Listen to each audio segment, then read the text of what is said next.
Sergio, muchísimas gracias por venir. Te doy la bienvenida. Al fin sucedió también. Yo creo que era algo que venía... Hace un año y medio que Toto empezó a decirme tenés que ir al método, tenés que ir al método, tenés que ir al método. Hace un año y medio que venía escapando y hace 3 semanas que me dijo tenés que ir, tenés que ir, tenés que ir, así que acá estoy. Es ahora. Ahora, lo increíble es que yo vine y él todavía no llegó. Él no llegó, es verdad. Estamos esperando a Toto Massa, también otro tocayo. Hay récord de Tomás en la sala, también, ya lo vamos a abordar. Pero bueno, en definitiva tampoco creo que estuvieras escapando. Creo que No. alguien tiene bastantes cosas que hacer en este momento. Veo hay un display interesante. Nadie hizo eso hasta ahora. No sé si sale en cámara, pero nadie hizo eso con el celular hasta ahora. Es un estado de conexión permanente, digamos. Estás obligado, en este laburo estás obligado, 24/7, tenés horarios distintos, por ahí te toca 2 de la mañana Zoom con los cataríes, por ahí te toca hacer, el otro día terminamos casi 1:30 de la mañana gira de campaña y 6:20 de la mañana teníamos Zoom con un equipo que estaba en India, en el G20 y bueno, y te toca y tenés que estar. O sea, ¿pueden llamar unos cataríes en cualquier momento para...? Sí, pueden llamar cataríes, pueden llamar del fondo, pueden llamar de India por el tema de estamos negociando las exportaciones de aceite verde. Sí, pueden llamar de cualquier lado. Bien, bueno, informamos a cataríes. Pueden llamar fondo, de la sí. Casa Blanca porque nos estamos Bien. peleando en estos días, o de China, que ampliaron el swap. Sí. Tendrán que esperar, me imagino, ¿no? Porque si... Y bueno, depende, ¿no? Bien, Depende. sí. Si es para reclamar, viste, el fondo en general nos llama para cobrarnos el perno que nos dejó Macri. 45.000 palos que además no están ni en ruta, ni en hospitales, ni en escuelas, ni en puertos, ni en infraestructura, ni en internet, ni en nada. Sirvieron solo para pagarle a los fondos que vinieron a especular, a hacer carry trade, cuando no había más plata en el central y estaban de salida. Salieron corriendo al fondo, le pidieron plata prestada y el fondo accedió a ser, de alguna manera, garante del pago y de la salida de esos capitales. Bueno, después, obviamente, vinieron ellos con el cepo, la suba de retenciones y todo lo que vino después, que desgraciadamente para la Argentina fue un ancla espantosa, ¿no? Y encima después vino sequía, ahora, este año, previamente la pandemia, que te hizo caer 10 puntos el PBI de la Argentina en un año. La guerra que a nosotros nos influyó porque éramos, y digo éramos porque el año que viene vamos a ser soberanos en materia energética y exportadores potenciales en materia energética, pero hasta el año pasado, para no parar la industria, tenías que importar energía y eso con el cambio de precios relativos nos mató, nos golpeó en las reservas y obviamente que eso nos llevó a tener que transitar un proceso de crisis que para mí el gobierno no se lo supo contar bien a la gente, no le supo contar qué representaba la herencia con el fondo de Macri, no supo contar la renegociación con los bonistas, no supo contar que recibimos la Argentina con default en pesos, ¿no? Le pusieron un nombre coqueto que se llamaba reperfilamiento, pero era default de deuda en pesos, que es más o menos como que vos vayas a la quiebra porque tu mujer te pide la quiebra con un pagaré que, digamos, te dio tu mujer, digamos, o que le diste a tu mujer en este caso. Es raro, pero bueno, creo que no hubo gimnasia para contar el estado de las cosas de la nación, el impacto. Digo, Argentina tiene deuda 100 años que dejó el gobierno de Macri y ya nos olvidamos. Entonces, de alguna manera creo que esta campaña también sirve, por un lado, obviamente, para pedirle disculpas a aquellos que por ahí habían puesto mucha esperanza en que el 19 y un día, digamos, iban a empezar a producirse cambios, pero también para esclarecer y para contar lo que nos dejaron los que quieren volver, ¿no?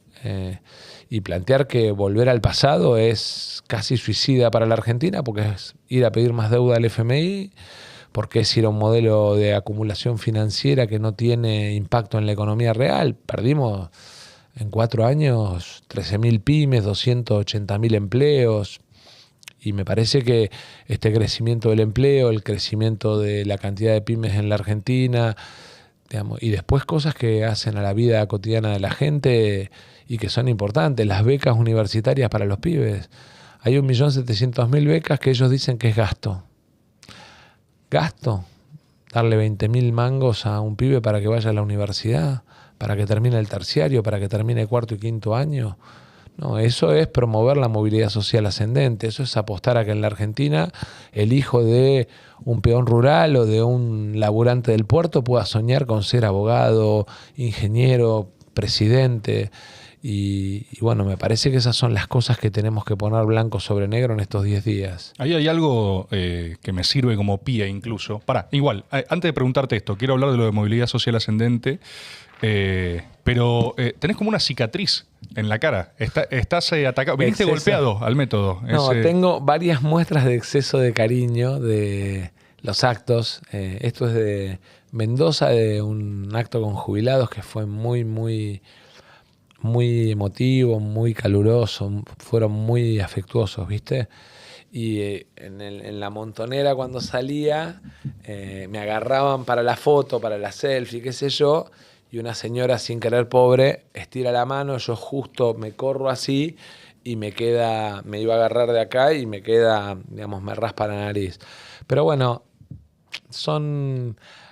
mejor que se dé así, porque esos excesos de cariño y de confianza de alguna manera también te dan energía para una pelea que es difícil. Bien, quería preguntarte porque si no, no se ve si las negociaciones eran medio literales, ¿viste? En términos de conflicto, de pelea con... Con el fondo también no llegan a las manos, ni mucho menos, pero también son duras.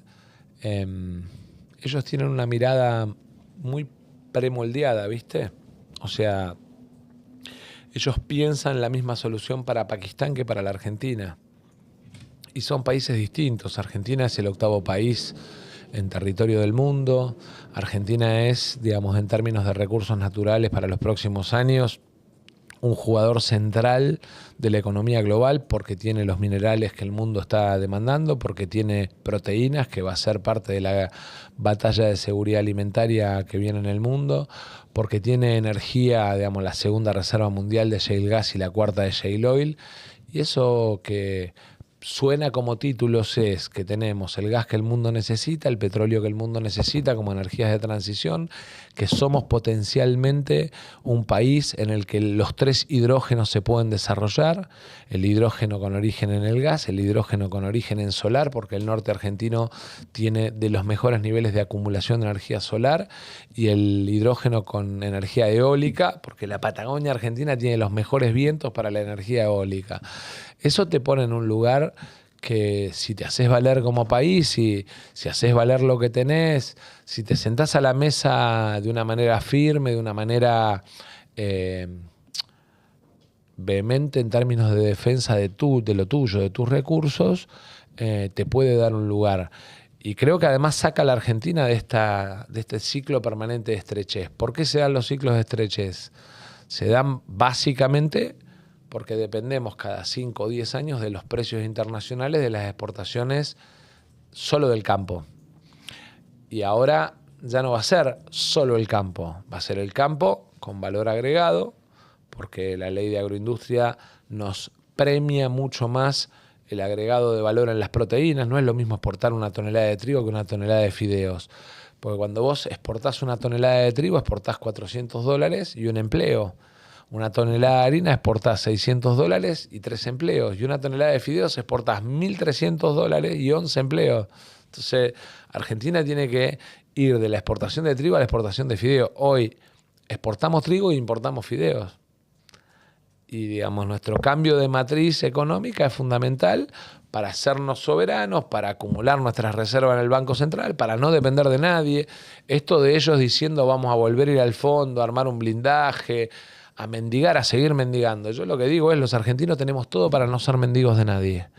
Ahora lo tenemos que hacer valer en la mesa, tenemos que ser firmes y vehementes en la discusión y en la defensa de lo que hacemos, y tenemos que tener un proyecto de nación que no vuelva para atrás en ciclos en los que se prioriza la patria financiera. Nosotros tenemos que ser la patria productiva, la patria del trabajo, la patria de la educación. ¿Por qué? Porque el mundo, una de las cosas que te demanda en la revolución de la tecnología y el conocimiento es capital humano. Argentina es, junto con Croacia, junto con Colombia y con India, uno de los principales proveedores. Hoy estamos en la discusión del monotributo tecnológico. ¿Sabés qué es eso? 325.000 pibes argentinos que pueden exportar sus servicios al mundo y traerlos al tipo de cambio que más los favorece.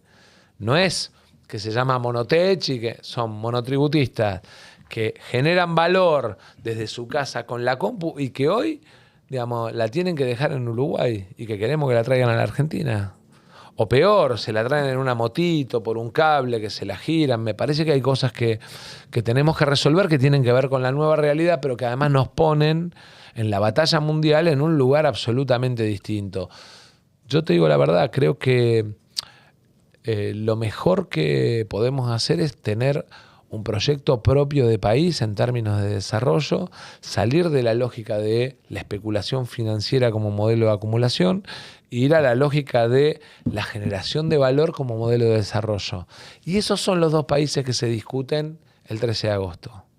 Sí, estamos absolutamente en plena campaña. Estabas hablando del monotributo tecnológico. También puede servir para formatos exitosos audiovisuales que salen por YouTube. Sí, claramente. Igual estamos trabajando en una ley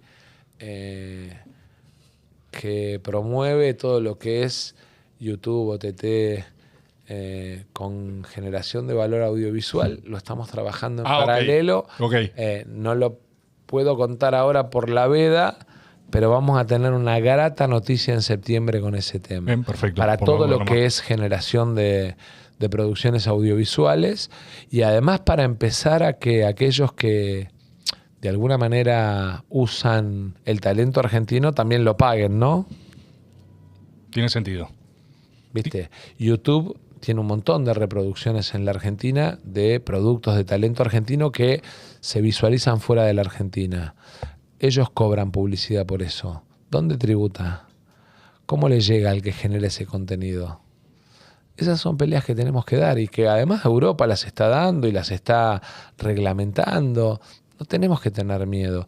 Hay mucha cosa. Viste que por ahí te ponen un título de establecen restricciones en esta cosa de decir, no, mercado transparente. Digamos, no es mercado transparente. Eso es la ley de la selva, donde el más fuerte se impone al más débil. Y el Estado tiene un rol de regulación de las relaciones sociales que es fundamental. Lo ves en todo, además, en las propuestas. Ellos dicen, no tiene que haber más vacaciones pagas, no tiene que haber más indemnización, el mercado laboral, digamos, tiene que flexibilizarse porque el costo laboral, para nosotros el trabajo no es costo. Para nosotros el trabajo es, digamos, uno de los pilares de la movilidad social ascendente en la Argentina, no un costo. Nos lo miramos desde una tablita de Excel. Te quiero preguntar ahí, para sacar también el esquema campaña y entender un poco de tu trayectoria y cosas que siempre te quise preguntar, además. Avanti. ¿Vos sos una persona que siempre tuvo una vocación política? ¿Recordás cuándo arrancó eso? Porque vos no venís de familia politizada. No, mi mamá y mi papá son tanos. Son primera generación de inmigrantes. Mi papá llegó con 11 años. No terminó el colegio, digamos, porque se puso a laburar de albañil con su papá, con mi abuelo. Mi mamá llegó, tenía 6 años. Mi viejo es del sur de Italia y mi vieja del norte. Mirá. Solo la Argentina los podía juntar porque... Claro, irreconciliable completamente. En Italia eso es como... Pensá que yo pasaba los fines de año con mis abuelos de ambos lados y con la familia. Nosotros éramos 70 fin de año, 80. Venían mis primos del lado de mi papá, que eran 6 hermanos. Venían mis primos del lado de mi vieja, que eran 2 hermanos, pero además, digamos, su tío. ¿Y se pudría? ¿Había tensión? Sí, después de la 1 de la mañana, cuando ya, digamos, habían brindado mucho. Claro, exceso de brindis. Arrancaban con el africani, digamos que es la forma que los del norte de Italia tratan a los del sur de Italia como africanos, como que no pertenecen a Italia. Porque además mi viejo es siciliano y mi vieja es triestina, es, digamos... Es una guerra civil en potencia. Sí, bueno, es, digamos, de alguna manera la dualidad de Italia. Bueno, y ellos llegaron acá. Mi abuelo, cuando se enteró que yo empezaba a participar en política y estaba en el colegio y qué sé yo, un día me agarró, tenía el fondo de la casa de mi nono, era un terreno de 20 por 70, ahí en Ballester. Y me llevó caminando abajo de la higuera, al fondo. Escena El Padrino, ¿no? No. Se pone ¿Sabés lo que era naranja. el Tano? No sabés lo que era el Tano.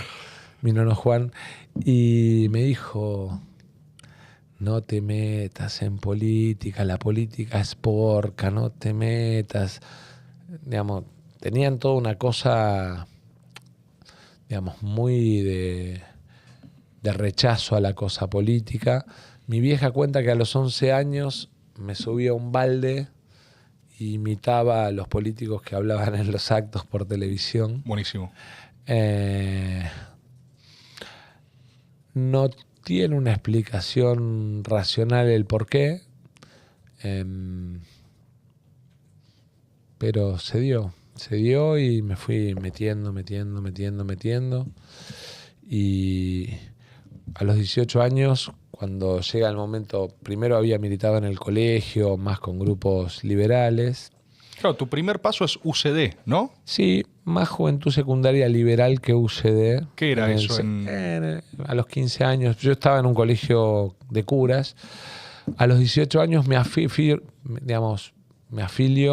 mi primer ficha de afiliación me la firma la Negra Camaño al peronismo, que, digamos, más allá de que no estamos en el mismo espacio, yo la quiero mucho y la considero, primero, una mina muy militante y segundo, una mina súper inteligente y súper empática con la agenda de políticas públicas, ¿no? Es una mina piola. Empecé ahí a militar con ella, bueno, y a partir de ahí fue, digamos, toda una batalla. Perdimos la primera interna la perdimos con Graciela contra Libonati. Era Graciela contra Libonati, primera interna abierta. Nuestra consigna era un vecino, un voto. Graciela, yo tenía 18 años, mi vieja, Graciela venía a mi casa por ahí a laburar en cosas de la propuesta y qué sé yo, y mi vieja, espantada, me decía, ¿qué haces metido en esto? Y qué sé yo, pero bueno, hoy me acompañan, tan grandes, obviamente los cuido, trato de que no sufran, digamos, los golpes que de alguna manera tiene permanentemente esta actividad. Algunos golpes que son porque vos podés acertar o equivocarte en una decisión, otros golpes que son, digamos, por el solo hecho de golpear y con mentiras o con ganas de lastimar al otro, ¿no? Que es una cosa muy nociva que tiene la política argentina, de instalar mentira y sobre la base de la mentira repetir, que te diría que eso fue algo que construyó sobre todo Macri y Marcos Peña en su llegada al gobierno, usando las redes sociales, y en la previa, ¿no? Usaron, digamos, hay inclusive una causa penal por el tema del uso de Analytics, o no me acuerdo cómo se llamaba esa empresa. Nosotros además hicimos una denuncia que la hizo Graciela Camaño, pero bueno, son las malas reglas, pero reglas al fin, ¿no? De esto, que con lo que tenés que convivir. Mis viejos se fueron acostumbrando, mis hijos al principio no, después sí, después no. A medida que fueron creciendo volvieron a tener esa cosa de rechazo. De hecho, cuando yo dejo la presidencia de la Cámara, en ese momento, no sé si te acordás, que decían que venía el helicóptero, que Asamblea Legislativa, que el gobierno se caía.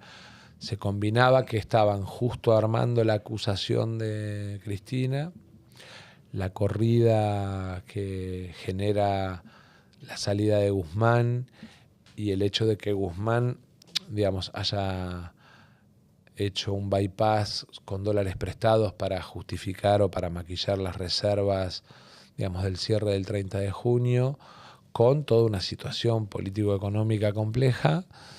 Y en ese momento hubo toda una cosa en mi familia y en mi casa de decir, no, pará, eso es muy arriesgado. hubo un evento familiar muy fuerte. En ese momento les prometí que era la última. Para Y acá estoy. evento es formato de intervención, o sea, se juntan todos y... Sí, somos re familiareros, Y dicen, ¿tenemos algo que decirte? No, tanto como eso no, pero es el asado, es la charla y ahí, digamos, esa tradición que te conté de mi viejo y mi vieja juntando a todos en Navidad, en Año Nuevo, venían el primo de mi primo, o sea, éramos, a veces en la terraza de mi casa en San Martín éramos 100. Y uno traía los lechones, el otro traía la ensalada rusa, lo que hace cualquier familia para fin de año. Y eso quedó en mi casa, digamos, y ahora se suma el Pato y viene Moria y, digamos, viene Marcela. Buenas que es la incorporaciones ahí, en términos de espectáculo. No, Moria en el asado del domingo, en el mate o en la pizza del domingo a la noche es una mina bien de barrio, bien muy llana, muy humilde, muy además muy compañera, ¿sabes? Muy buena compañera como persona. Ella que está acostumbrada además a la exposición y al ataque y la defensa y que tiene una lengua hiperfilosa. Ay, la lengua karateca, claro.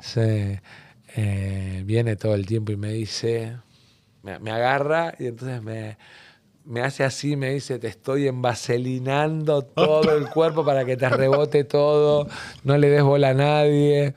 Es una diosa, es una diosa. Y por ahí lee una noticia y me la manda y me dice a este cara de no le des bola, o sea, O sea, está activa, digamos.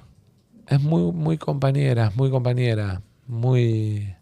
buena mina. Y además una mina que vivió todo y que te habla desde el haber vivido mucho. Así que nada, somos familia ensamblada, como es Unión por la Patria. Estoy acostumbrado a convivir con familias ensambladas o reensambladas. Reensamblada más preciso también. Sí. Ahí con lo que decías en términos de historial y aparte relacionándolo a historias familiares puntualmente. Viniendo de un lugar no politizado, ¿no? En términos de familia, yo creo que no tuviste una oportunidad para que eso dé cagazo en tu casa. Vos arrancaste muy chico con lugares de responsabilidad Sí, fui grosos. Sí, a los 27 años fui el diputado más joven desde la vuelta de la democracia.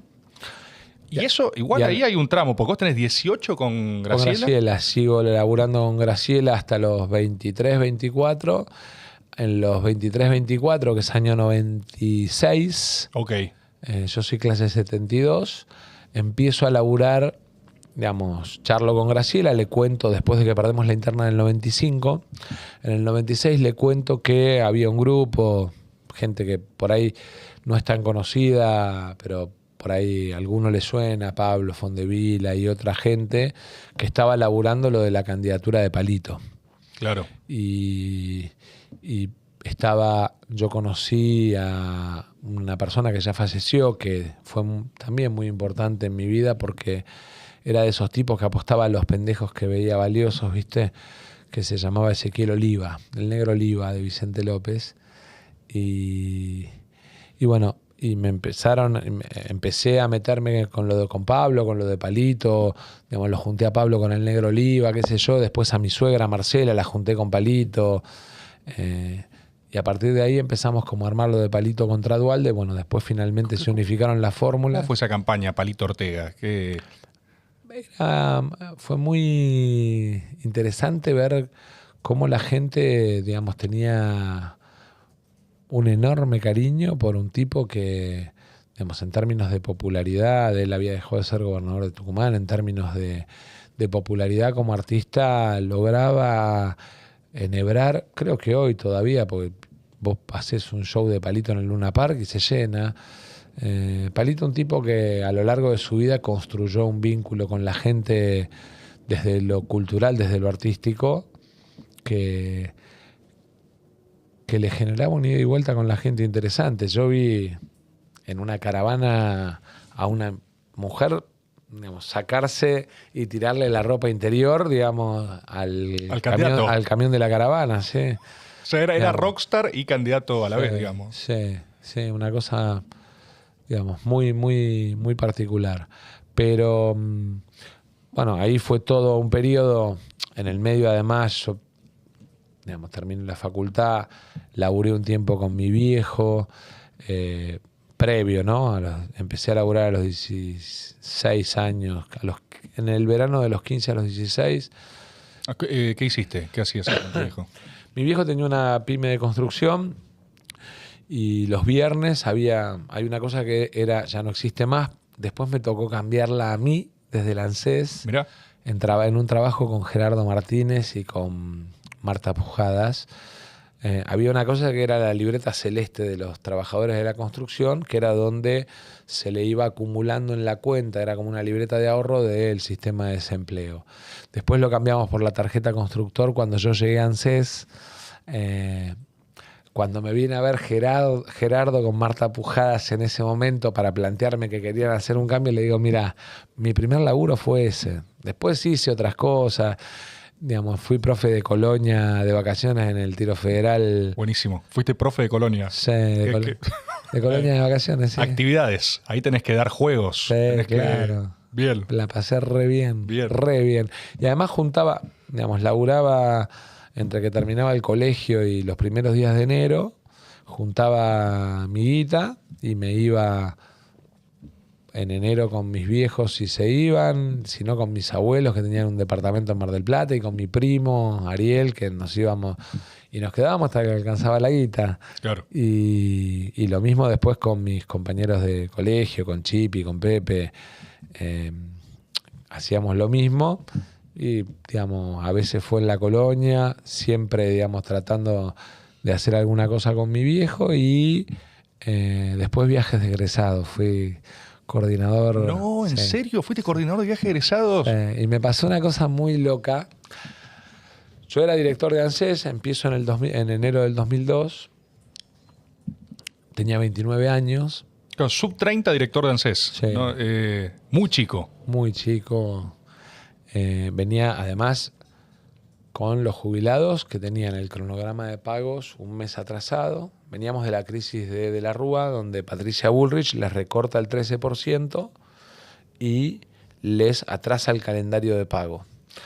A mí, por suerte, me tocó, digamos, primero con Dualde y después con Néstor, devolver el 13%, meter 14 aumentos de jubilaciones, hacer 2 moratorias que nos permitieron incorporar a 2.300.000 personas que no tenían jubilación, ponerle el límite a las AFJP, que después cuando fui jefe de gabinete, digamos, junto con Amado, que era director de ANSES, y Carlos Fernández, le decían el Mudo, que era ministro de Economía, digamos, hacer el cambio de sistema y volver al sistema estatal. Así que eso te decía en términos familiares, con 29 años agarrar ANSES. ahí mira, estaba en Pinamar cuando me lo plantean. Me había ido ¿Quién? de ¿Cómo llega Dualde, te dice? Me cita Dualde a Olivos, pero me cuenta primero el entonces ministro de Trabajo, Alfredo Atanasov, que le había propuesto el presidente del partido de Tigre, del Partido Justicialista de Tigre, Juan Manuel Valcarcel, le había propuesto una terna con mi nombre a Dualde y que Dualde me había elegido a mí porque yo como diputado provincial, a pesar de que era chico, era bastante liero en una cámara en la que estaba Mercury, Gariboto, Randazzo, eran todos peso pesados y yo era bastante liero y además a veces iba de bermudas con chancletas, con el mate y eso lo sacaba, ¿viste? Y además era inquieto. Ahí conocí a Ricardo Alfonsín, ahí conocí mucho a Juan Pedro Tunesi, el que hoy es secretario. Conocí a varios del oficialismo y la oposición, digamos, con los que compartí mucho tiempo. Cuando decís liero ahí además... Liero en el sentido de que planteaba cosas disruptivas, planteé el primer registro de control de actividades nocturnas porque estaba muy, muy instalado el tema de que los patobicas cagaban a palo a los pibes en la entrada de los boliches. planteé el tema de la suspensión de las máquinas tragamonedas porque los vingueros no pagaban con control online, pagaban con una declaración jurada. Entonces vos decías, en esta máquina tragamonedas se jugaron 100 pesos. Y vos, si la lotería, ¿qué sabía? Si se jugaron 100 pesos o 1.000.000. Y planteé el tema de cómo planteé la necesidad de compensación a la provincia de Buenos Aires por parte de la ciudad y del Estado Nacional por el tema de la instalación de los barcos en el puerto de Buenos Aires, el acuerdo de San Nicolás y los posteriores acuerdos, inclusive la ley, la Constitución del 94 y las diferentes leyes establecían que no podía haber perjuicio económico para la provincia de Buenos Aires por el territorio que había cedido a la ciudad capital.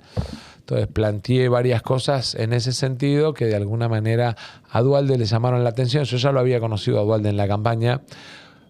Digamos, nos falta un pedacito, que es que en 98-99 Duhalde y Palito se juntan, arman fórmula, hacemos campaña, digamos, juntos los equipos. Ahí conocí a Alberto, que trabajaba con Duhalde, ahí conocí a Néstor. A Néstor lo conocí recorriendo Santa Cruz. ¿Te acordás la primera vez? ¿Cuándo lo conoces? Sí, claro, arriba del micro, lo que era el micro de campaña. Habíamos llegado a la provincia, él llega con dos personas del equipo de él, o tres, y empezamos a recorrer una ruta que iba a un acto en Caleta Olivia. Y entonces se sentó ahí, empezamos a charlar, empezó a contar cómo estaba la situación en la provincia y paramos en un lugar donde hicieron una foto con una cigüeña petrolera atrás, Duhalde, Palito y Néstor. Y después fuimos a ese acto, que fue un acto... Y ahí, digamos, lo conocí por primera vez a Néstor, sí. Después, digamos, cuando él era gobernador y yo director de ANSES, me tocó negociar con él. ¿Sí? O sea, ¿viviste también del otro lado del mostrador, digamos? Sí. ¿Cómo era eso? Y Néstor defendía cada centavo de su provincia y después del país. Néstor me ha llegado a llamar 6:15 de la mañana cuando yo era director de ANSES y el presidente para preguntarme cómo iba a ser el cierre del superávit de la semana.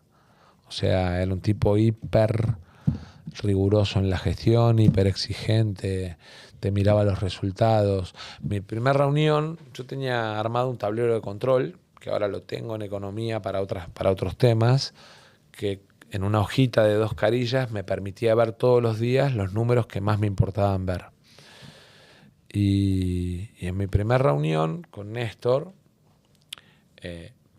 ya presidente y yo director de ANSES, ¿no? Después te cuento la negociación de la Caja de Santa Cruz contra ANSES, porque fue en el Ministerio de Trabajo, era la negra, Camaño, que era ministra de Trabajo, después se va Tanasov de jefe de gabinete y la negra queda de ministra de Trabajo, y con lo cual nos volvimos a reencontrar. Claro. Más allá de que nunca perdimos el vínculo, y nos tocó, digamos, la negociación con Néstor, que venía y peleaba cada mango para la provincia de Santa Cruz. Era picante, y además iba al detalle, y en la auditoría te miraba, digamos, cómo había, ¿no? Y después en la primera reunión, como que él me convoca como presidente, yo voy con mi tablero de control, que es el tablero de control de ANSES, con todos los números, la proyección mes a mes de cómo iban a ingresar las altas jubilatorias, digamos, del sistema de ingresos, de salidas, toda una hojita que te permite tener como una hoja de ruta, que tenés que tener en cualquier lugar. La tenía en el municipio, la tengo ahora en el ministerio. El sistema, digamos. Son los 50 datos que vos tenés que tener para tomar decisiones. Digamos, en cualquier lugar de gestión vos tenés que saber, digamos, cuáles son tus variables que no se pueden escapar, cuáles son, digamos, los temas que tenés que atender con mayor. ¿Cuánto demora un trámite jubilatorio? Es la forma de medir si el laburante de ANSES está laburando o no.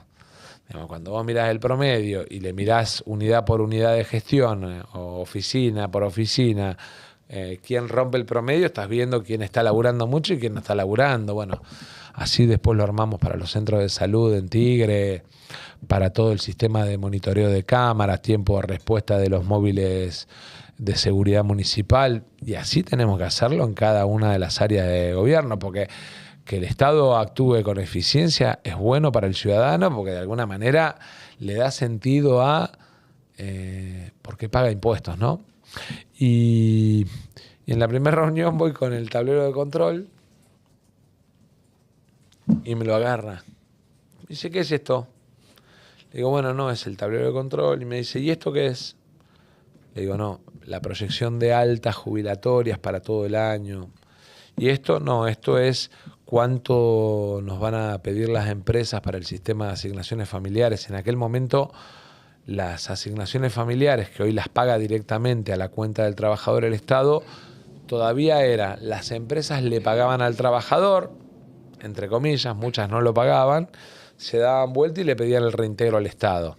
Después pusimos en marcha un sistema único de asignaciones familiares y le depositamos, hasta el día de hoy se le deposita en la cuenta del laburante, porque los empleadores muchas veces, en algunos sectores, en todo lo que era la fruta, tuve que denunciar empresas internacionales que, digamos, exportaban manzana o pera y le afanaban al laburante las asignaciones familiares. Era una cosa patética. Y la verdad es que me dijo, bueno, está muy bien esto, ¿eh? Una vez por semana quiero verlo. Bueno, bárbaro, le digo. Y lo llamó a Carlitos Mose, que en ese momento era el secretario de Hacienda, y le dijo, ahí te va a ir a ver el chico de ANSES Massa. Quiero que me armes lo mismo para los datos del Ministerio de Economía. Le gustó y después todos decían que Néstor tenía un cuaderno, pero además de un cuaderno donde anotaba las cosas que vos le podías pedir o otro le podía pedir, tenía una hoja todos los días donde tenía el dato del barril de petróleo, el dato del precio de los minerales, el dato de los movimientos de la bolsa, el dato de los ingresos del día, de la recaudación, todas esas cosas que bueno, de alguna manera te sirven como ayuda para ir tomando decisiones en el día a día. ¿De dónde crees que, o sea, si vos no venís de casa o escudería familiar, ¿no? Ni como para plantarse en discusiones que existen, negociaciones y todo, ¿cómo vas armando tu propia metodología? O sea, ¿de dónde construís tus cimientos? De lo que fui aprendiendo, digamos, yo voy. Algunos dicen que soy una esponja, ¿no? Porque trato de ir absorbiendo, digamos, y aprendiendo de todo. Hay no voy a dar el nombre, pero un dueño de un medio de comunicación importante dice que, digamos, cuando me describe dice, es la esponja más grande que conocí en mi vida. Yo trato de aprender todo el tiempo de todo. Y yo creo que además, digamos, vengo acá, miro cómo los chicos filman, recortan, qué sé yo, y aprendo. Y después trato de transmitirlo. Creo que uno tiene que vivir aprendiendo. Y tratar de las cosas buenas que aprende, ponerlas en práctica, sin miedo a reconocer que por ahí es mérito de otro. Porque en definitiva somos humanos, no somos iluminados, somos personas de carne y hueso que podemos tomar decisiones mejores o peores, que a veces podemos equivocarnos o no, pero que tenemos que tratar de ir aprendiendo lo mejor del otro todo el tiempo. Y eso... Me falta un episodio ahí que hablabas en términos de humanidad. ¿Cuándo conoces a Malena? A Malena la conozco en un acto que el Negro Oliva, un día del niño, en la cancha de Colegiales. Mirá. Un acto que hacen el Negro Oliva y Marcela para el Día del Niño, que organizamos juntos, yo también, que va a Palito. Cuando termina el acto, por eso Palito en algunos lugares dice, yo los presenté, qué sé yo. Cuando termina el acto, Marcela, la mamá de Malena, me invita a tomar unos mates a la casa. Y La vieja de Malena te invita. Sí, pero porque en campaña. Porque estábamos, digamos, como laburando en el tema de campaña y eso. Y cuando llego estaba Malena con un grupo de amigos y amigas pintando. Marcela y el Pato se habían separado hacía poco. Y Marcela había, digamos, vuelto a la casa, digamos, a la primer casa que tuvieron Marcela y el Pato juntos, que es donde vive hoy. Y estaban pintando, la casa de Marcela tiene los techos abovedados, ¿viste? Y estaban pintando el techo de blanco y unas líneas verdes. Y estaba ahí, digamos, y miré. Bueno, después nos pusimos a charlar y a la noche yo salía con un grupo de amigos, íbamos a bailar a un boliche. ¿Te acordás a cuál? Sí, a un boliche que se llamaba Guapa en General Rodríguez. Mirá. Que primero fue Coyote y después Guapa. Ahí está, claro. Y entonces le digo, che, ¿no quieren venir? Digamos, los invito. No es que me interesaban los demás amigos, pero me llamó todos ustedes parecen un grupo interesante. Me llamó la atención un producto del grupo. Sí. Y bueno, y esa noche empecé a laburar. Y ahí empecé a laburar. ¿No fue instantáneo? ¿Fue un proceso? Fue un proceso, sí. Ok. Porque al principio corcoviaba un poco, Malena. Sí. Y estabas aparte ahí en el mismo entorno. O sea, o ella ya militaba también. Ella militaba con la madre. Digamos, a veces en ese proceso nos cruzábamos, pero al principio decía, este canchero. Mirá. O sea, me sacudí un poquito. Mirá. Está bien, tuviste que elaborar ahí. Hay que remar, en la vida hay que remar. Bien, bien. Y después ya, ¿y eso a qué edad? Porque entonces de chicos, si era la de Palito. 90 y agosto del 96, yo tenía 24 y ella tiene 3 menos, 21. Mirá. Sí. Y desde ahí están, una banda. Sí. Y después cada proceso fue, no sé, cada uno hizo la suya en términos de política, pero son una unidad, o sea, fueron ANSES. No, hubo un momento, sobre todo cuando nacieron los chicos, que fue el periodo de ANSES, que Mal estaba más corrida de la política. Estaba estudiando y estaba como enfocada en el tema. Un día vino y me dijo, 2 en la casa haciendo política es complicado, me parece que es innecesario, también, que digamos. hay que tener, sí, y se corre, ¿no? Y ella se vuelve a involucrar cuando muere Ricardo Ubieto, que fue un gran intendente que tuvo Tigre, y tomamos la decisión de, digamos, pelear Tigre, que hacía 20 años lo gobernaba el vecinalismo. Y ella se vuelve a involucrar porque la política local le gusta mucho, a ella le gusta mucho el cuerpo a cuerpo con la gente, digamos, cada pavimento que nosotros hicimos 2.900 cuadras de pavimento en Tigre. Yo por ahí, digamos, decía, che, bueno, hagamos la inauguración de estas 20 cuadras. Malena decía, no, voy yo y las camino de a una, que es lo que hizo ahora con las cloacas y con el agua, ¿no? Ella se propuso 100% de agua y cloaca para Tigre cuando llegó a AISA, lo está terminando y además se tomó el laburo de decir, bueno, Benavides, voy a recorrer cada cuadra diciéndole, le voy a traer el agua, le traje el agua, le voy a traer la cloaca, le traje Don Torcuato lo mismo.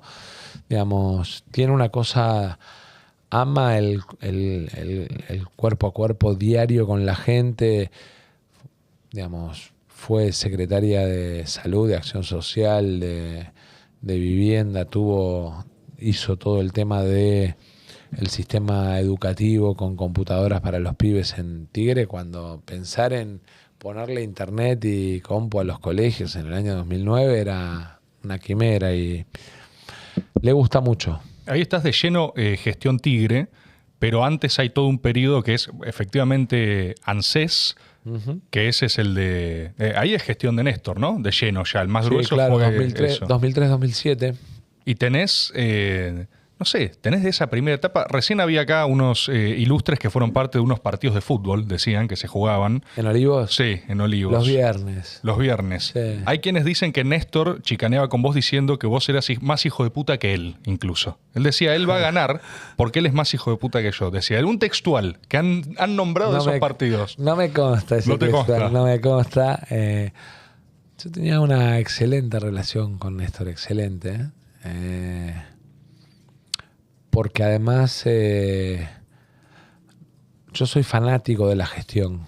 A mí me gusta la gestión, me gusta. Yo me levanto, digamos, y le puedo estar preguntando a Chepi, digamos, cuántas empresas entraron ese día al programa de bono de capital de economía del conocimiento, y al rato puedo estar hablando con Fernanda Ávila para ver cómo liquidaron las mineras, y después lo llamo a Cato porque hay una rotonda de una obra en una provincia que...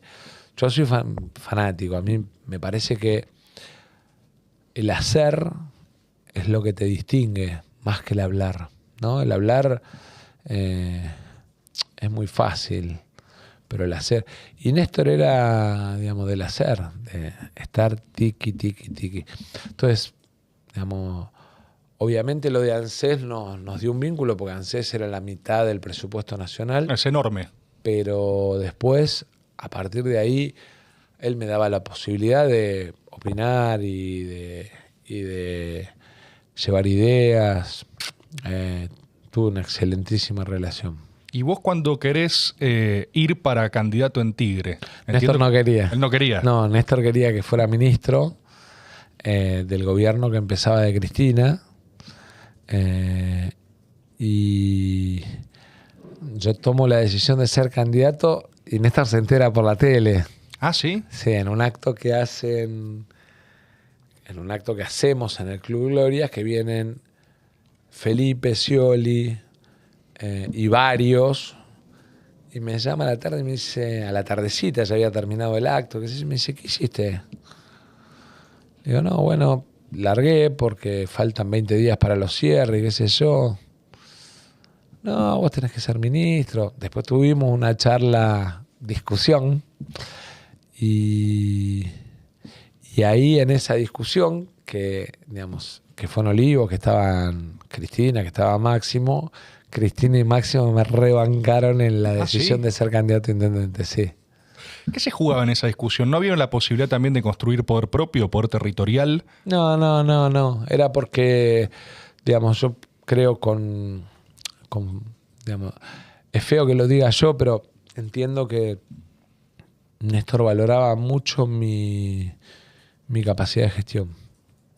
O sea, que te quería parte de... Me quería laburando. Claro. Sí, claro. Él trataba de sacar lo mejor de cada uno. Yo Y- en eso soy muy parecido. Trato de que, digamos, de que cada uno que puede aportar algo lo aporte de la mejor manera posible. Y ahí te bancaron Cristina y Máximo. Sí, en una discusión en la mesa una noche, sí. ¿Y cómo era la banca? Era, ya fue, era que sea candidato. Ah, bueno, fue más debatida. Estaba Aníbal esa noche también. Mirá. Y Aníbal me tiraba al bombo y decía, vas a ir a repartir garrafas, qué sé yo. Después, digamos, pude hacer cosas que en ese momento fueron muy disruptivas como intendente. Yo arranqué con la computadora, digamos, contestando en la tele y en la radio a los jubilados cuando, digamos, el tema de los expedientes de ANSES era una quimera, ¿no? Nadie sabía dónde estaba, como una forma de acercar al ciudadano a la gente. Arranqué con Víctor Hugo en la televisión pública y con Mirol en Radio 10. Y fue todo un boom, porque No recuerdo eso, ¿no? si lo buscas lo vas a encontrar, porque iba 2 veces por semana a la mañana a lo de Víctor Hugo a contestar. Es más, un día me tuve que ir de lo de Víctor Hugo porque estaban haciendo uno de mis hijos al aire. Y iba a la noche a Radio 10, que después dejó de ser solo Radio 10 y hacía con Gustavo Silvestre los sábados en Radio del Plata. Estaba en Radio del Plata en ese momento Gustavo. Hacía Mirol, hacía con Virginia, no me acuerdo si era, sí, creo que era Virginia Hangri. ¿Pero qué era? ¿Seguir en un expediente? Digamos, Yo tenía la computadora, la gente llamaba y me preguntaba dónde estaba su trámite jubilatorio, buscaba ahí y le contestaba. Es un programa de gestión, digamos, o sea, Sí. es gestión live. Sí. Hacías streaming de gestión. Hacía streaming de gestión. Así es. Y después cuando llegué a la municipalidad, que en el 2008 yo puse el sistema de cámaras Eso sí ya me acuerdo. Ahí ya estoy consciente. y los botones de pánico y armé el sistema de móviles de seguridad municipales. Y en ese momento la mayoría de los intendentes me quería matar. Primero porque me estaba haciendo cargo de algo que ellos estaban acostumbrados a decir, esto es responsabilidad de la provincia. Y segundo porque lo estaba haciendo con una cosa muy vinculada a la tecnología, muy novedosa, que tuvo mucha inversión.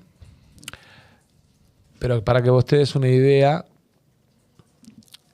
porque la oposición en ese momento en Tigre no me lo quería votar, y era un boleto de colectivo por mes lo que le cobraban la tasa a la gente para tener el sistema de seguridad. Y yo lo que decía es, digamos, para la oposición, la vida de los vecinos de Tigre vale menos que un boleto de colectivo. Básicamente porque hubo que hacer todo un tendido, hoy fibra óptica hay en todos lados, pero hubo que hacer todo un tendido de fibra óptica porque en ese momento no había fibra en todos lados, tenías algunos pedacitos de cablevisión y qué sé yo, porque hubo que instalar todo un sistema de domos que en ese momento eran más para lugares cerrados y qué sé yo, porque hubo que armar un centro de monitoreo que lo copié de una cosa que había visto en Río, para algunos lugares de espacio público y que yo lo transformé en un sistema para toda la ciudad. Y me permitió bajar 92% el delito. Cuando yo asumí en Tigre, por ahí te acordás, vos igual sos jovencito, pero Tigre era la capital del secuestro con toma de rehenes.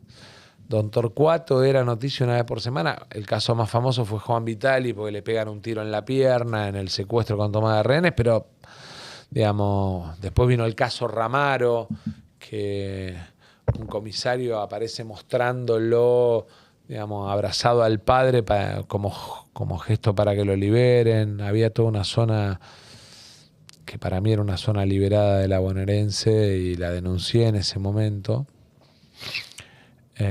Y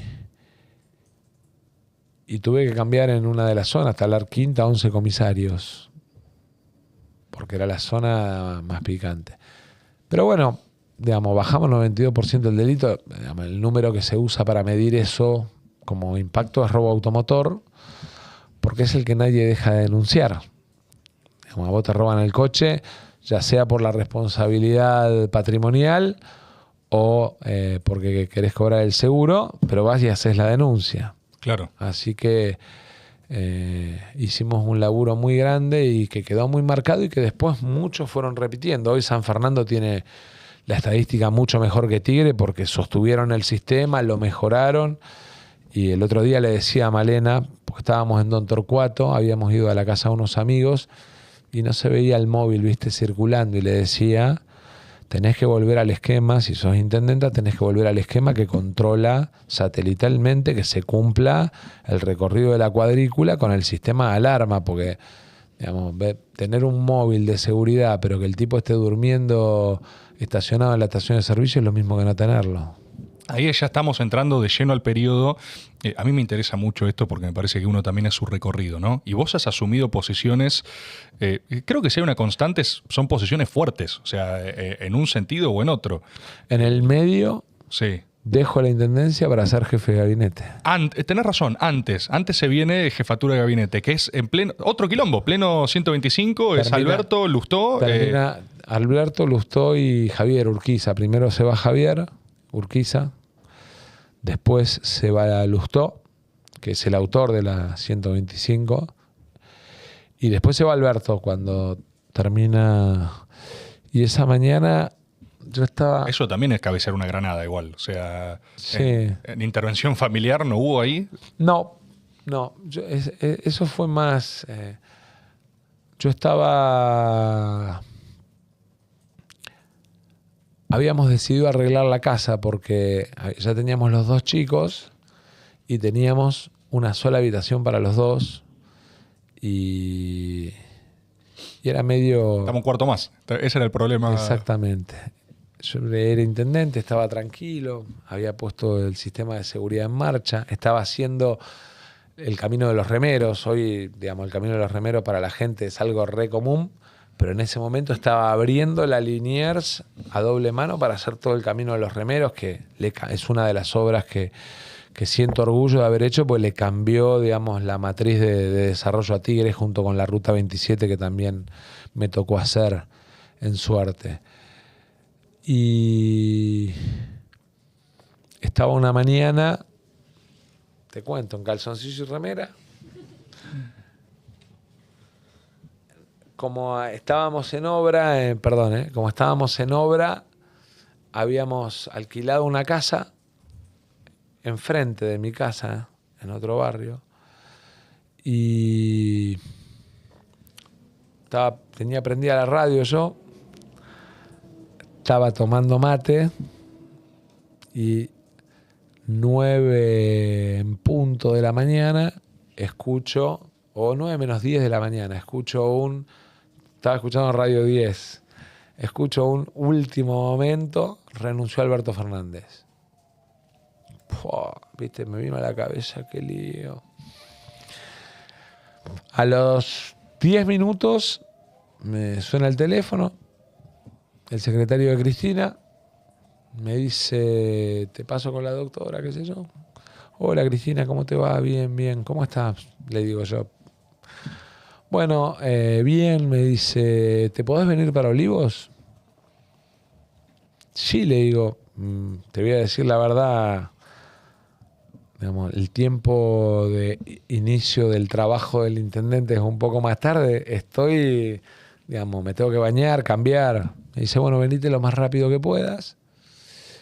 Y entonces subo la escalera, Malena estaba arriba, le digo, che, llamalo a Gualdoni, que era el ex intendente, el intendente vecinalista que había terminado el mandato Ubieto.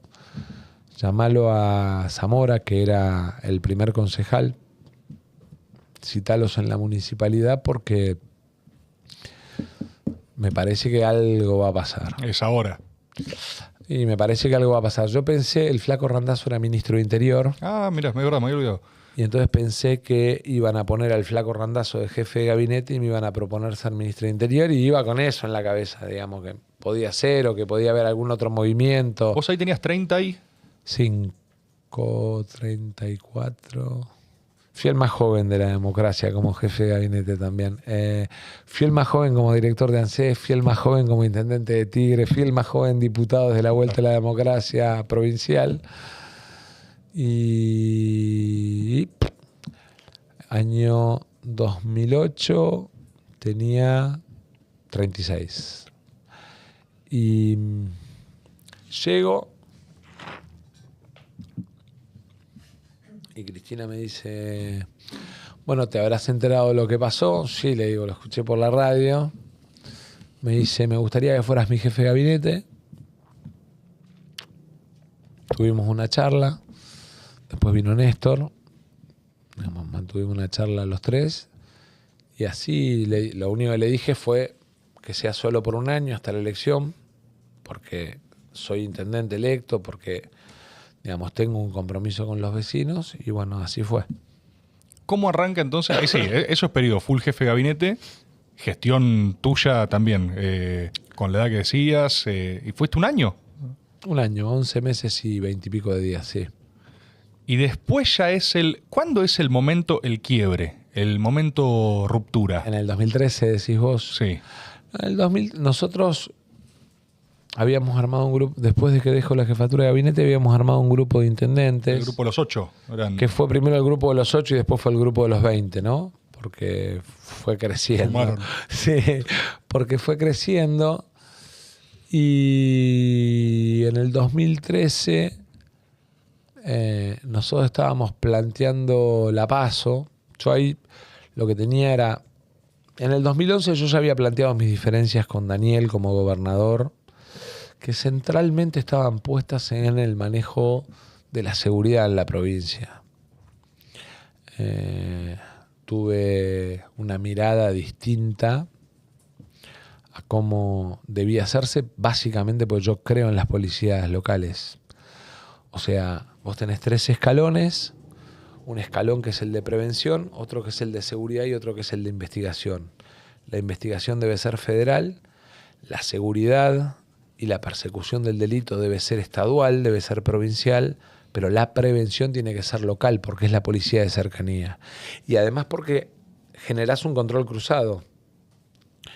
Cuando el jefe de calle es controlado por alguien que fue compañero de camada de la misma policía, se producen las situaciones de connivencia. Entonces vos tenés un jefe de calle que tiene un desarmadero en el barrio, que tiene en inteligencia o investigación a uno que le avisa, che, mirá que te están caminando. Vos tenés que romper esa connivencia y sigo creyendo que es el mejor mecanismo y sigo creyendo que hay que tener policías locales, que no significa eliminar las policías estaduales, sino que cada uno tenga una disciplina y una materia distintas. Porque además, como el fiscal investiga con una policía que no es la que está en el territorio, le da mucha más capacidad de investigación al fiscal. Clarísimo. Esa fue una fuerte diferencia que tuve con Daniel. Eso fue generando todo un proceso de discusión porque los intendentes planteábamos eso. Hubo un momento en el que la situación se tensó. Te voy a contar una anécdota. Nosotros tuvimos mucho tiempo sin hablar con Cristina. Mucho tiempo. Te diría casi 5 años y medio. Cuando nos volvimos a juntar, y te la cuento porque explica en el 2013. Explica, digamos, la ruptura. Nosotros teníamos la discusión sobre, digamos, algunas cuestiones vinculadas a la metodología con la que Moreno manejaba el INDEC y algunas cuestiones vinculadas a el tema seguridad. Y entonces nos volvimos a juntar. Cristina mira y me dice, ¿por qué no peleamos nosotros? Y entonces le digo, bueno, porque un día subiste a dar un discurso y me echaste. Le digo, me dijiste que vaya a la elección. Yo no, sí, le digo. Porque en el 2013... ¿Cuál es ese? ¿Qué es ese? En el 2013, yo digo en un momento, el problema no es el modelo, son los modales. Mirá.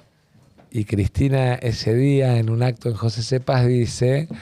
A los que no les gusten los modales, que armen su partido y nos enfrenten en elecciones. Ah, ese es. Mirá, es verdad. Claro. Ahí, Ese es el original. Ese es el original. Ahí Armen empezó su todo, partido, sí. ahí empezó todo un proceso. En el medio hubo gente que laburó para evitar que se rompiera. Tuvimos, digamos, planteando la primaria o la PASO hasta 72 horas antes. De hecho, Justo se inscribe la lista en la PASO. Mirá.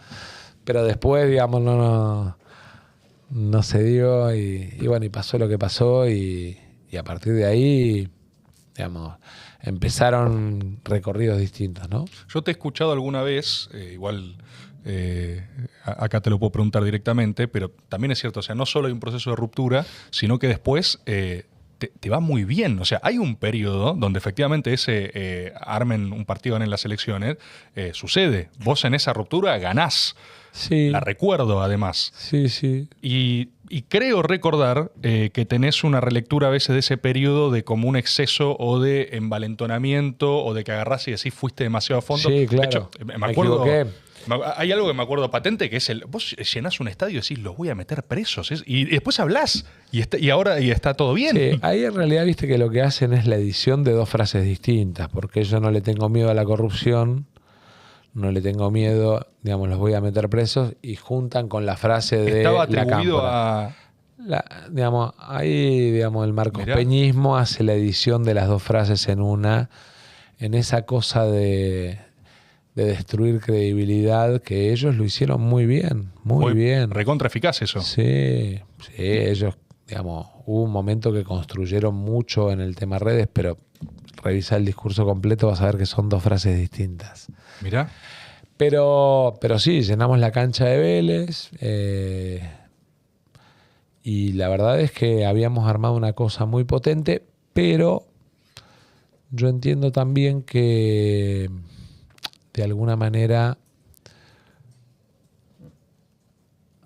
algunos en el camino, digamos, lo que yo principalmente, lo que no entendí o lo que me faltó en ese momento poner sobre la mesa era, digamos, cuál era el riesgo de una eventual división, ¿no?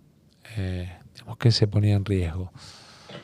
Hay una nota que hace Máximo en página 12 por mayo del 2014, por ahí, donde uso una frase que en ese momento me choqueó y que después, digamos, cuando nos volvimos a encontrar, yo con Máximo además había construido una relación en Olivos, digamos, en Olivos y en Santa Cruz y en la habitualidad de la relación con Néstor y después como jefe de gabinete muy, muy buena.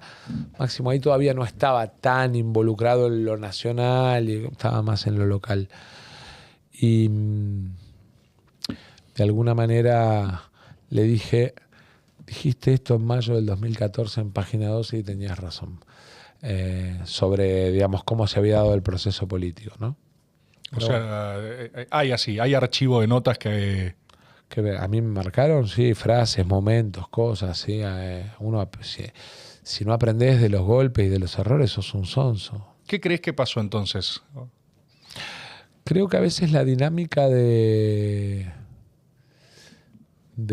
por eso también aprendí a ser más paciente, a ser más comprensivo y más tolerante, porque a veces la dinámica, digamos, que va tomando la política te va llevando a envalentonarte en posiciones de las que después es difícil volver, y eso, cuando uno tiene tanta responsabilidad, es un error porque puede terminar lastimando a la gente. Uno tiene que tener la humildad de saber poner marcha atrás cuando un tema no funciona.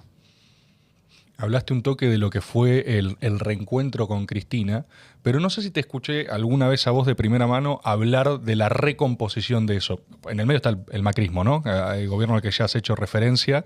Eso también es interesante, porque yo creo que hoy vos debes ser una de las personas más detestadas por Mauricio Macri. Básicamente su enojo empieza cuando viene la ley de blanqueo. Nosotros prohibimos que los familiares puedan blanquear dentro de la ley, un artículo que propone Felipe Solá dentro del recinto. Él me llama desde Colombia para pedirme que por favor lo saquemos. Él tenía el lío de los Panamá, el primo, el hermano y toda esa menezunda. Yo le digo que no lo íbamos a sacar. Y a partir de ahí es como que se volvió personal. Lo tomó personal. Yo creo que la transparencia en los actos de gobierno no se pone en los carteles de campaña, se escriben las leyes. Y me parece que de alguna manera, porque además yo no sé si vos te acordás, porque él no solamente, digamos, plantea eso en la ley, después saca un decreto que contradice la ley para autorizar a los familiares a entrar al blanqueo.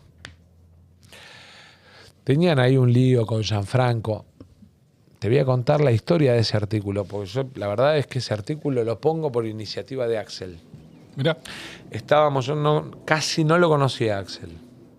Estábamos en una reunión, estaba Emilio Monzó, Nicolás Massot, Margarita Stolbizer, Graciela Camaño, entró y salió Mario Negri,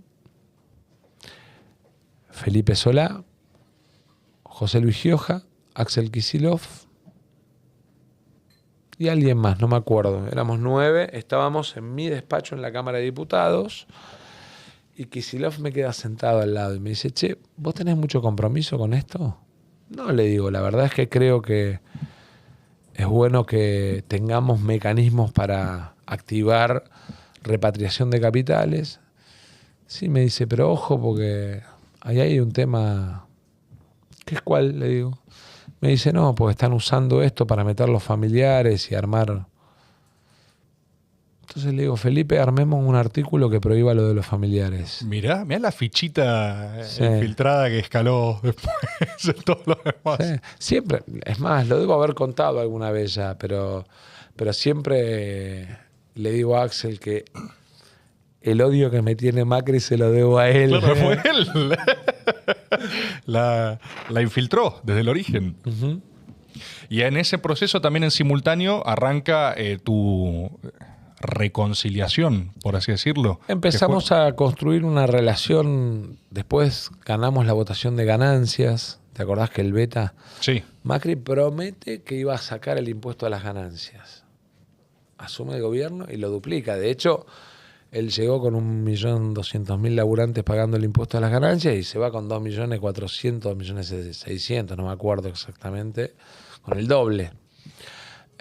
Nosotros ganamos una votación por el tema de ganancias en diputados y en el Senado y en la Beta. Y ganamos juntos Frente Renovador y Frente para la Victoria contra Juntos por el Cambio.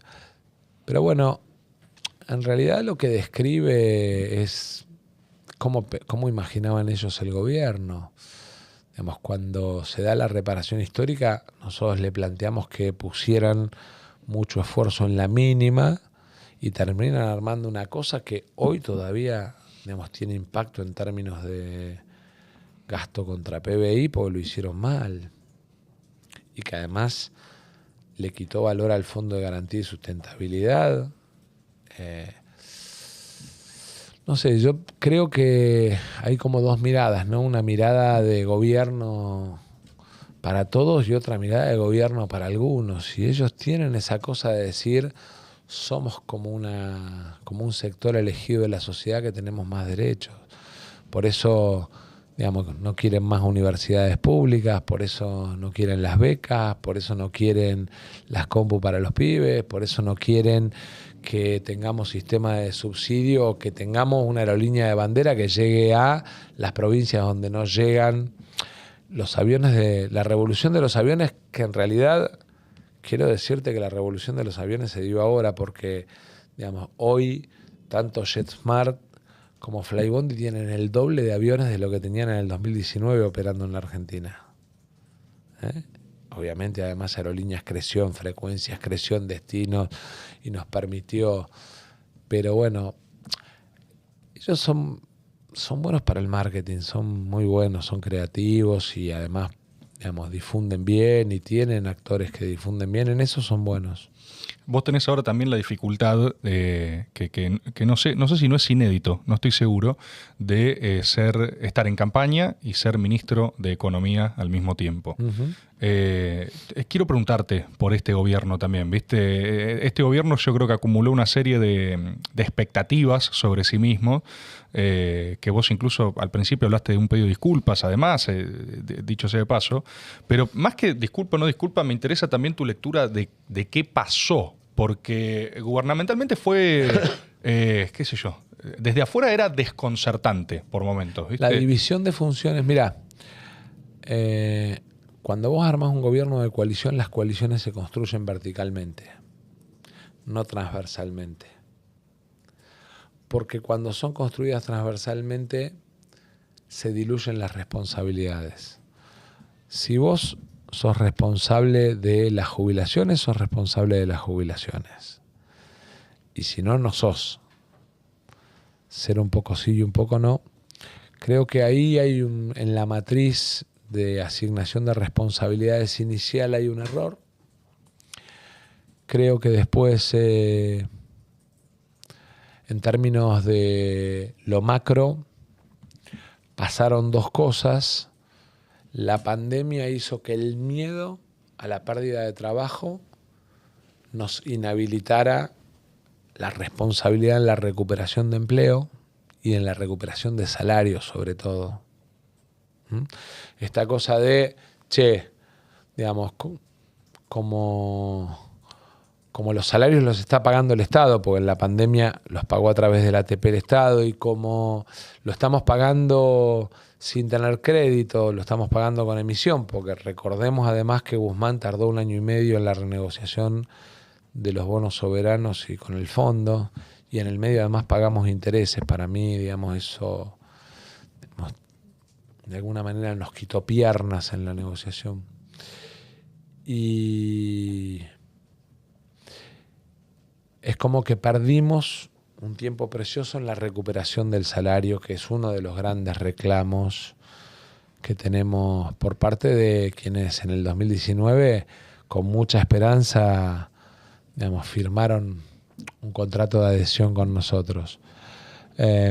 Y después me parece que el otro tema es que no supimos contar. Es lo que te decía al principio. Lo que decías antes, sí. Macri dejó un perno de 45.000 palos. El mayor préstamo de la historia del Fondo Monetario Internacional a nivel mundial. Ni a Ucrania para la guerra le dieron esa plata. Y la anunció en 1 minuto y medio. Y nos dejó atados por 13 años.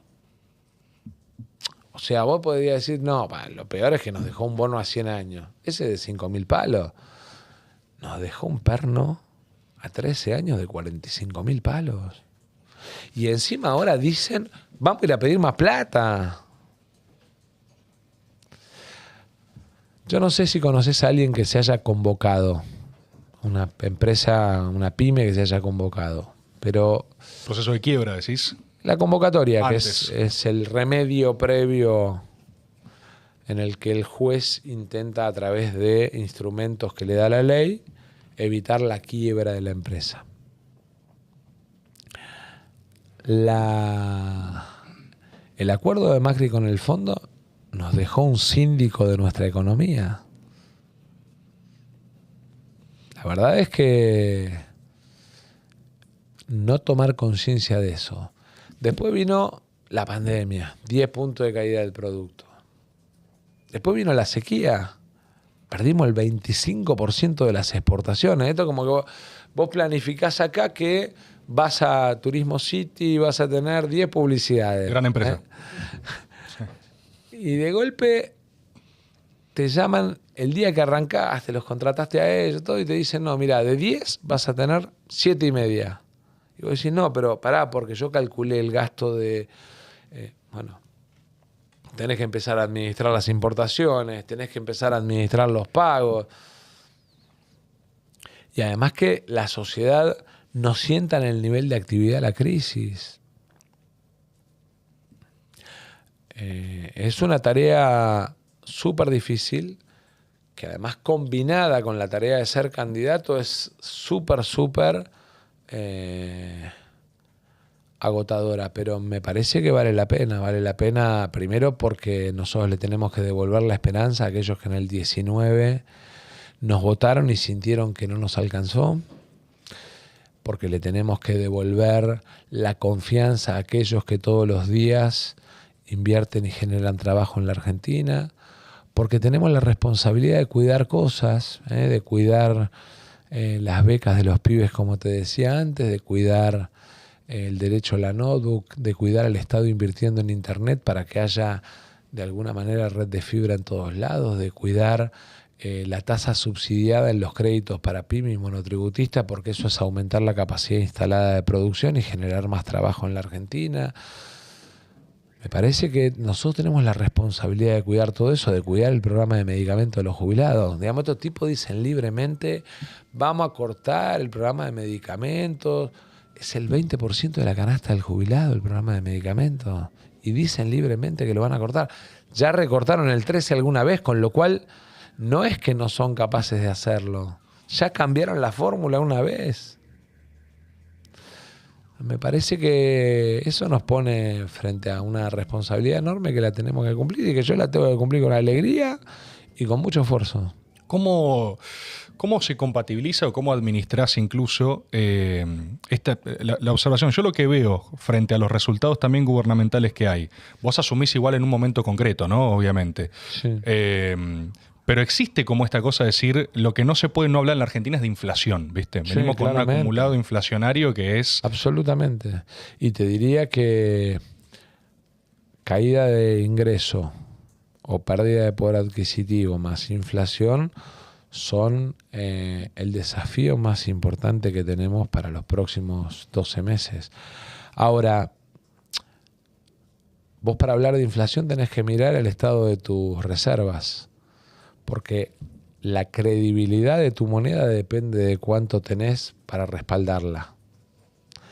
Y nosotros tenemos un problema que es que, digamos, entre los pagos al fondo y la caída de ingresos por la sequía, que es caída de recaudación por un lado, porque no te pagan derechos de exportación, pero es sobre todo caída de acumulación de respaldo para tu moneda, es, digamos, esa pérdida de valor de la moneda es lo que de alguna manera te genera un efecto inflacionario. El 2024 Argentina va a exportar 13.000/14.000 millones de dólares más en materia energética, que venimos de -7, ¿no? Este año ya ahorramos 1.900 palos en el primer semestre, vamos a estar ahorrando otro tanto en el segundo semestre, porque además la terminación del gasoducto fue importante. Tenés un estimado de 17.000 millones de dólares más de exportaciones, porque la sequía termina, noviembre ya empieza con una gran cosecha de trigo, y además se dio una situación que es que la sequía te generó en términos del suelo una situación de fertilidad mucho mayor y mucho mejor por acumulación de nutrientes.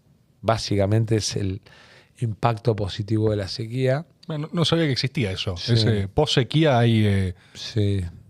Sí, porque se van acumulando todo lo que de alguna manera fertiliza y fortalece o mineraliza el suelo, digamos, se va acumulando más en superficie por la sequía y mejora tu rinde.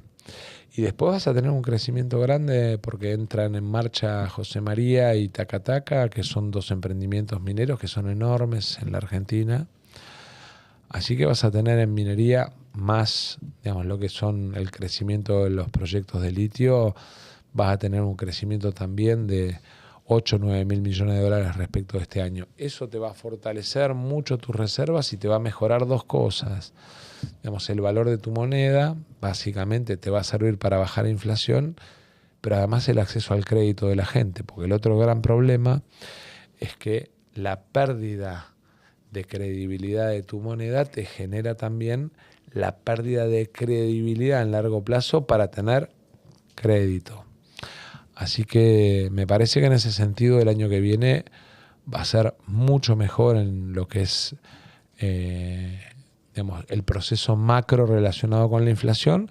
En la micro tenemos que seguir trabajando. Y tenés también otra cosa que quiero entenderlo, o sea, la pregunto desde... creo que de realmente desconocimiento técnico, porque vos hiciste algo que a mí me llama la atención, que es esto de vos le pagaste en parte al FMI con yuanes, ¿no? Bueno, eso es muy bueno para la economía argentina. Primero porque para esos que miran todo el tiempo el tema dólar, digamos, el tener otro regulador del comercio exterior te baja los niveles de riesgo. No solo le pagamos al fondo con yuanes, sino que estamos hoy comerciando parte de nuestro comercio exterior con yuanes. China es el principal exportador. Digamos, Argentina, su mayor exportador es China. O sea, nosotros somos China es uno de nuestros dos principales mercados junto con Brasil, pero nuestro principal origen de importaciones es China. Entonces, tener yuanes primero te habilita a mejorar el flujo de inversiones de ellos. Segundo, te habilita a tener mecanismos que no te presionan sobre las reservas en un momento de estrechez. Y además nos permite tener un sistema de equilibrios, ¿no? De alguna manera en eso tenemos que ser inteligentes los argentinos y aprovechar que estamos en medio de un contexto donde la geopolítica también juega y que, digamos, nosotros tenemos cosas que la geopolítica necesita y las podemos hacer valer. Mucho más si es en un momento de menor estrechez. Y no hay un problema porque, o sea, vos te refinanciás con más préstamo a futuro. Vos no seguís en algún punto solucionando un presente, pero comprometiéndote. Bueno, te voy a poner un ejemplo. Las condiciones del swap chino son más baratas que las condiciones del fondo. Ok, vas ganando margen de maniobra, o sea, No solamente vas ganando margen de maniobra para de alguna manera recuperarte en el 2024, sino que además vas ganando margen de maniobra para que no te presionen sobre tus reservas. Así que eso es importante. Vos tenés, sobre vos siempre pesan las, no sé si llamarlo acusaciones o diagnósticos, pero se habla de que tenés excelentes relaciones con Estados Unidos, ¿no? Estados Unidos es un país que tengo muchos amigos, claro. Sí. Te llevas bien con ese país. Me llevo bien con funcionarios y dirigentes políticos de ese país que hoy ocupan lugares importantes, pero a los que conozco hace 20 años. ¿Cómo empieza eso? ¿Cómo los conoces o cómo arranca ese sistema de relaciones? Volviendo incluso con lo que hablamos al principio, ¿no? Que es, tenés que inventarlo, tenés que hacerlo. Sí. Arranca hace muchos años porque, digamos, nos invitaron primero a unas jornadas que invitaron a dirigentes jóvenes. Después vinieron y visitaron el país un grupo.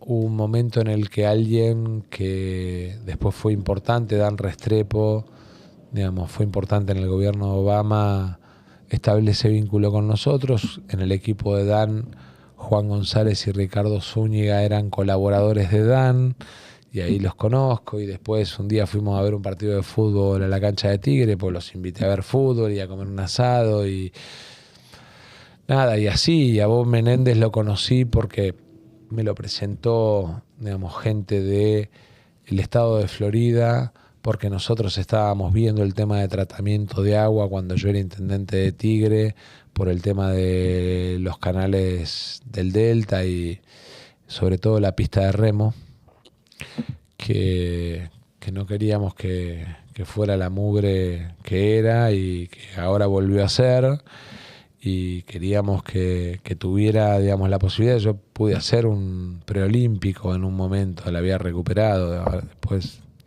la dejaron caer, una pena, pero la verdad es que para nosotros eso es importante. El día que dragamos la primera vez la pista nacional de remo y pusimos las dragas, a la noche paso a ver, yo soy viste, arrancamos una obra y iba a ver la obra, o sea, soy medio maníaco del laburo. Y entonces estaba la draga prendida, 2 dragas eran. Y yo escuchaba pa, pa, pa, pa. Es como si hubiera una ametralladora. Y digo, che, ¿qué es esto? Me dicen, cuando eran todas las botellas que había en el fondo del lecho del río, de plástico, que cuando la draga pasaba y sacaba la tierra y sacaba las botellas, sonaban como un disparo. Digo, para que entendamos además que si no cuidamos el lugar en el que vivimos, estamos jodidos, ¿viste? Y bueno, y ahí también hice relaciones, así conocí a Bob Menéndez, que hoy es uno de los tipos tal vez más importantes del Congreso de Estados Unidos, y así conocí a Gregory Mix. Nada, digamos, son relaciones que uno también tiene que aprender a cuidarlas, a cultivarlas. Yo, cuando los demócratas no eran gobierno, pero yo viajé a Estados Unidos, los llamaba, me tomaba un café con ellos, digamos, porque en definitiva también es bueno escuchar en qué andan unos, otros, en qué anda el mundo, ¿no? Y eso si vas a China, por ejemplo, como fuiste ahora, ¿te lo facturan en China? No, de hecho, digamos, el Juan González Chino, que digamos es el encargado para América Latina y que fue embajador de China en Brasil durante mucho tiempo y conoce bien América Latina, nos invitó a cenar. No hay una cosa, es todo mucho más profesional y sutil de lo que se imagina. Sí, o sea, pero entonces tenés una interpretación también de esas sutilezas. O sea, se Obvio. trata de un... Obvio. ¿Cómo te dan a entender? O sea, si vos estás en una cumbre asiática, ¿cómo decís? Me parece que me la tiró. La tiró... Mira cómo agarró los palitos, está todo mal. No es como agarró los palitos, por ahí nos parece mejor esto que esto.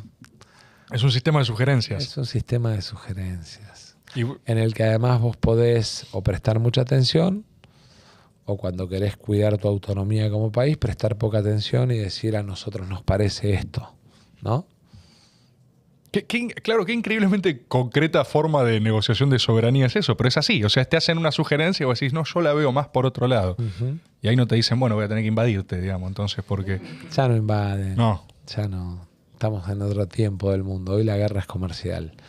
Y por eso Argentina tiene un lugar fabuloso en el mundo que viene. Vos ves potencialidad en esos términos con el enfrentamiento... No solo con el enfrentamiento, sino con, digamos, las necesidades que Europa va a tener los próximos 20 años, en la demora de todo lo que era el proceso de transición energética. Vos fíjate que la guerra de Ucrania tiene un gran ganador que es Estados Unidos vendiéndole gas a los europeos, ¿no? A través del GNL. Entonces lo que digo es, nosotros tenemos como país vectores de oportunidad, lo que tenemos que tener es cabeza y sobre todas las cosas conducta para ir a buscar esos nichos para que a Argentina le vaya bien. Hay que verlos también, esos nichos. Sí. Hay que decir, acá hay un... Sí. Ahora, el tipo, digamos, vos como presidente hay dos cosas que no podés dejar de mirar. La primera es tu proceso de desarrollo, digamos, como nación, y la segunda es la cuestión de la política exterior. Son los dos temas centrales que tenés que mirar para ser un buen presidente. Sergio, me quedan dos áreas más. Una es proyecto de país y la otra es Juan Román Riquelme. ¿Cuál te parece más importante? La que quieras, pero creo que elegí vos. No me Elijo. No, te quiero preguntar algo que de vuelta es algo que he escuchado y jamás he podido corroborar, que es que tenés una buena relación de ahí de Don Torcuato, de tomar ¿Con Román? Sí. De tomar mates hasta altas horas de la madrugada. La gente escribe que hay un protocolo. La gente escribe que hay un proceso mediado por los mates que se extiende en la nocturnidad y vos no te puedes levantar hasta que el mate no se acaba, en digamos. realidad, a ver, nosotros construimos con Román una relación muy linda hace muchos años. Muchos. Román valoró mucho el cuerpo a cuerpo.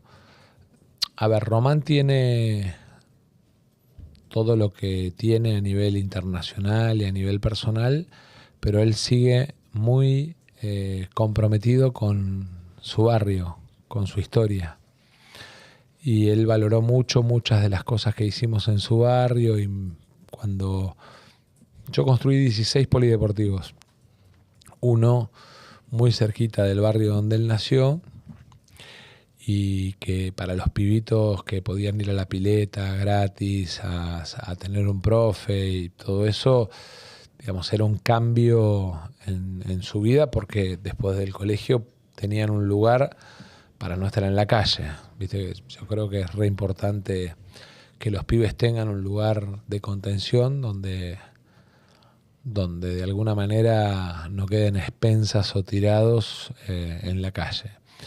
Y por eso hice en cada barrio un polideportivo, todos con su pileta climatizada para que los pibes hagan natación, todos con su Zoom, los pibes pueden hacer taekwondo, lo que se te ocurra. Y él valoró mucho el vínculo con la gente del barrio. A partir de ahí construimos una relación. Después empezamos que asado va, que mate viene. Yo además tengo... Javi García estuvo mucho tiempo en Tigre y con él también pegué una muy buena relación personal, más allá de lo... porque es arquero y yo juego al arco en el fútbol. Y, ¿Ah, sí? Sí. Y Una psicología particular el arquero. Sí, es de lo único. Caña fue técnico de Tigre, fue el técnico que nos dio el ascenso a primera. Y decía, cuando le preguntaban, ¿Sergio entiende de fútbol? Decía, es arquero. Claro. Claro. Y con Román construí una relación muy, muy buena. Y bueno, y empezamos que yo iba a comer asado con la banda de Torcuato y con él, y él venía a casa y qué sé yo. Y el mito este de los mates hasta la madrugada es porque una noche me llama, me dice, che, termino una cena y paso a tomar un mate, y como a las 4:30 de la mañana mi hija baja a buscar agua a la heladera y nos encuentra a mí, a Román tomando mate, y dice, che, qué horario random ustedes para juntarse y tomar mate. Así que, pero sí, le tengo mucho respeto porque Román nunca dejó de ser quien es, digamos. Para muchos es Riquelme, el ídolo, el del goleador, el del fútbol, pero él sigue siendo Román de Torcuato para la gente de Torcuato, y eso me parece que habla muy, muy bien de él, muy bien de él como persona. Y construimos una relación muy linda, digamos, más allá de que él hace su laburo y tiene su actividad y yo tengo la mía, pero sí. Un sábado me acuerdo que vino a casa, ponerle a las 2 de la tarde, y se quedó como hasta las 9 de la noche tomando mate. Y estábamos Malena y yo. Y Malena era la primera vez que estaba mucho tiempo con Román, y cuando se fue me dijo, conozco poca gente tan inteligente como este tipo. Mirá que tiene... Malena conoció mucha gente. Es un pibe muy inteligente y muy, muy noble. Tiene, digamos, sus características personales, pero es Román de Torcuato para los que lo conocen en su esencia, ¿no?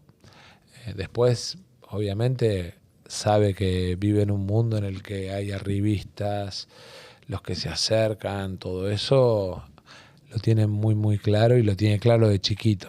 Desde chico para vos es eso. Sí. Porque también es alguien que construyó un proyecto de poder, digamos. O sea, un proyecto de poder de club, futbolístico. Yo creo que Román ama a Boca, y entonces no lo piensa en términos de poder, lo piensa en términos de pasión. No lo vive como una cosa de poder, ¿eh? Mirá. Para nada. Él siente que puede hacer cosas que le sirvan a Boca, y quiere mucho a Boca, y además te describe y te cuenta anécdotas, sobre todo del paso de Macri por Boca, que te describen a un tipo de barrio frente a un poderoso, ¿no? Claro. Lindo, hermoso. Te iba a preguntar la otra gran área, y con esto ya te libero y los libero también el conjunto de la corte. No, realmente creo que hay pocas posibilidades de hablar con alguien que tenga en su horizonte inmediato un universo de responsabilidades inimaginables. O sea, ya lo tenés ahora, pero hay otras posibilidades por delante. Sos el primer candidato a presidente que viene acá. Lo cual no quita que puedan venir otros. Me parece que no podría no preguntarte sobre proyecto de país más allá de tu visión. Creo que tu visión la has venido dando, pero cuando a vos te preguntan por qué querés ser presidente, tiene una dimensión personal y tiene una dimensión de modelo, me imagino, o creo. ¿Por qué querés ser presidente? Porque creo que la Argentina puede ser ese país del que hablamos hace un rato. Porque creo que Argentina le puede vender al mundo proteína con valor agregado, teniendo trabajo de calidad para su gente. Porque creo que la Argentina tiene en el capital humano, que es el talento de los argentinos, una enorme posibilidad de transformarse en uno de los pedacitos del cerebro del mundo. Porque creo que nuestra dimensión federal nos permite tener un país que puede competir desde Ushuaia a La Quiaca en diferentes demandas a nivel global, que lo hacen un país súper demandado a nivel global si tenemos la capacidad nosotros de defender lo nuestro. por lo que te decía antes, porque tiene energía solar, porque tiene energía eólica, porque tiene energía fósil, porque tiene en términos minerales todos los minerales que necesita el mundo, porque tiene, digamos, el 25% de la producción de las proteínas que el mundo demanda, en un mundo en el que la discusión sobre el hambre y la discusión sobre la seguridad alimentaria va a ser el tema de los próximos 10 años, porque además tenemos un país que todavía puede crecer mucho, porque somos el 8º país del mundo en tamaño, pero todavía no tenemos la densidad poblacional que podemos tener, porque nos falta conectarnos, y la falta de conectividad terrestre, ferroviaria, aérea y de internet hace que a veces no tengamos desarrollo en los lugares que podríamos tener más desarrollo, porque creo que además tenemos una riqueza ictícola que otros países no tienen, y que de alguna manera en un mundo donde la proteína animal y vegetal son un jugador, tenemos para jugar y para jugar bien, porque somos un país porque somos un país resiliente, somos un país que la crisis y las crisis no nos llevaron puestos, nos hicieron más fuertes, y eso hace que en el mundo, cuando hay experiencias de crisis, empresas en crisis u organismos que tienen que analizar situaciones de crisis, estén buscándonos a los argentinos. Creo que la Argentina es un país enorme y que si tenemos la capacidad, yo no creo eso, que somos un país fracasado, todo eso.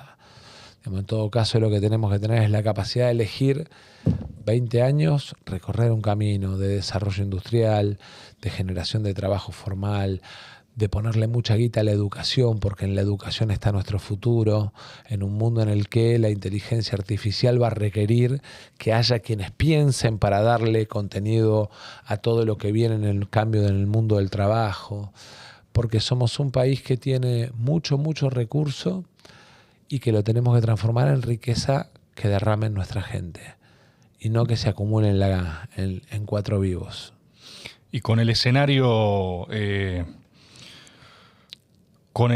actual en el cual yo veo, es mi opinión, ¿viste? O sea, vos sondeás algo, ¿viste? No voy a caer en encuestas y lo que sea, pero vos ves un escenario en el cual hay el famoso corrimiento a la derecha que se le dice, ¿viste? No, Esta cosa yo creo que vamos a ganar porque Argentina no va a volver para atrás.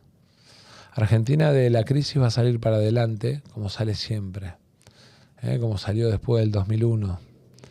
Va a salir para adelante y va a salir pensando en el futuro y no volviendo al pasado. Nunca para atrás está la salida, porque para atrás, digamos, están las experiencias fracasadas, que además generan mucho dolor.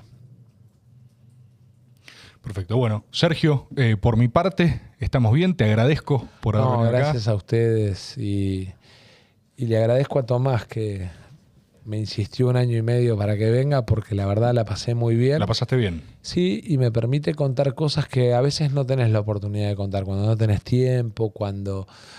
Viste que hay esa cosa mucho de reduccionismo y de búsqueda del título fácil.